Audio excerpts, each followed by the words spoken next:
દસડા તાલુકામાં હવામાન વિભાગના જણાવ્યા અનુસાર ભારેથી અતિભારે વરસાદમાં દસડા પીજીવીસીએલના કાર્યપાલક ઇજનેર અને તમામ સ્ટાફ દ્વારા સખત રાત દિવસ લાઈન ઉપર રહી જે જીવના જોખમે ઘર પરિવારની ચિંતા કર્યા વગર ફરજ બજાવી છે, જેના કારણે દસડા ગામ અને આજુબાજુના ગ્રામ્ય વિસ્તારોમાં જ્યાં પણ લાઇટ બાબતે ફરિયાદ હોય તરત સ્થળ પર પહોંચી આ વરસતા વરસાદમાં વીજળીના ચમકારા કડાકા બડાકા વચ્ચે જીવના જોખમે અડીખમ ઊભો રહી છે ફરજ બજાવતા રહ્યા આ સરાહનીય કામગીરી બદલ તમામ અધિકારીઓ સ્ટાફને અભિનંદન।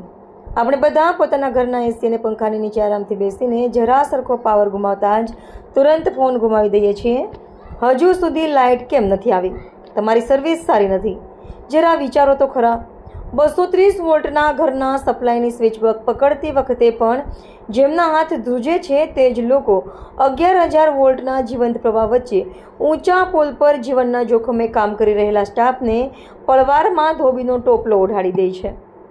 જ્યારે કુદરત કહેર વર્તાવતી હોય, વરસાદ વરસી રહ્યો હોય અને આખી દુનિયા પોતાના ઘરમાં સુરક્ષિત બેઠી હોય ત્યારે આ સ્ટાફ અંધારામાં પવનની થપાટો વચ્ચે તમારા ઘરને દીવો સળગતો રાખવા માટે મોત સાથે ઝઝૂમી રહ્યો હોય છે।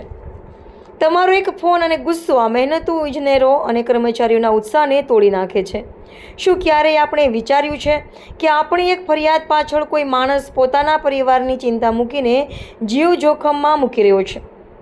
કર્મ તો ભગવાનની પૂજા સમાન છે, પણ સાચા લોકો તો રોજ પોતાનો જીવ જોખમમાં મૂકીને આપણને અંધકારમાંથી ઉજાસ આપે છે। ચાલો આપણે સેવા ભાવથી કાર્ય કરતા પીજીવીસીએલના તમામ અધિકારીઓ અને લાઇનમેન યોદ્ધાઓને સલામ।